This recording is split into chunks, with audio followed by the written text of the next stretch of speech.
Take a look at a typical classroom in New Delhi. In a country with 22 official languages and countless regional dialects, placing a student who only speaks Hindi into a strict English medium science class creates an immediate, massive wall. Meet Priya. She teaches biology, and right now she is looking out at transfer students who are brilliant but who completely lack the English vocabulary to read their textbooks.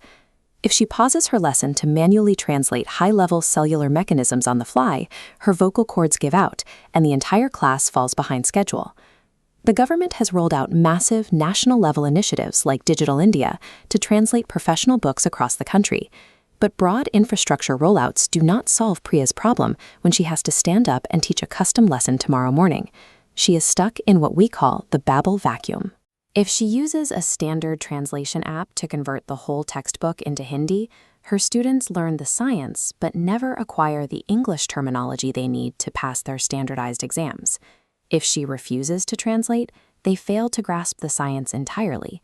Dropping a dense, one-to-one machine-translated text onto a student's desk eliminates all friction. However, learning requires active cognitive effort. A passive feed of information strips away the exact challenge necessary for retention. Priya needs a highly specialized tool. She needs an AI prompt designed to act as a temporary scaffold, translating exactly enough to make the material accessible without doing the heavy lifting for the student. Achieving this delicate balance has nothing to do with the raw computing power of the AI. It relies entirely on the strict human-engineered constraints that we build directly into the prompt. In this prompt architecture diagram, we lay the first pillar, persona. We instruct the AI to be an educator proficient in culturally and linguistically responsive pedagogy. This employs translanguaging, using the primary language as an essential tool. Next, the second pillar, task, ordering intelligent conversion. Intelligent conversion requires the system to downscale high school-level sentence structures into a middle school reading level, keeping the narrative approachable while strictly maintaining the scientific accuracy of the subject. Now we reach the third pillar, context. This is the fail-safe mechanism that prevents the AI from defaulting to a lazy translation bot. The first rule coded into the context is a direct ban on full-text machine translation. The second rule explicitly protects key English academic vocabulary. Scientific terms like chlorophyll must remain untouched in English. To bridge the comprehension gap, the AI generates a precise native language explanation, strictly confined to parentheses, immediately following that protected English term. Finally, the prompt tells the AI to untangle complex inverted English clauses.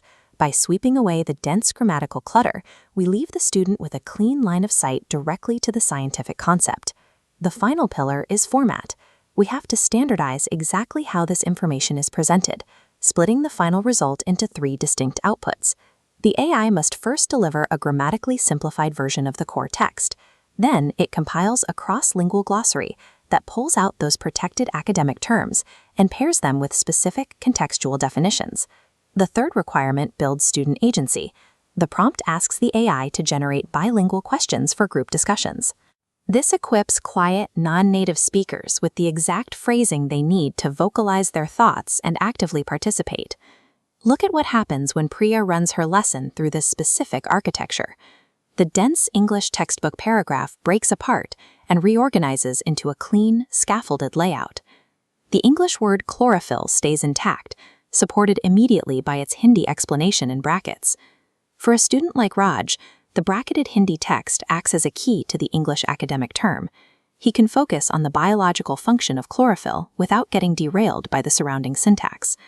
When Priya moves the class into group work, Raj reads the bilingual prompt. He raises his hand and confidently delivers a correct answer, seamlessly mixing fluent Hindi with the English word chlorophyll. By applying these strict constraints, the AI output remains a challenge to be read, rather than a translated script to be skimmed.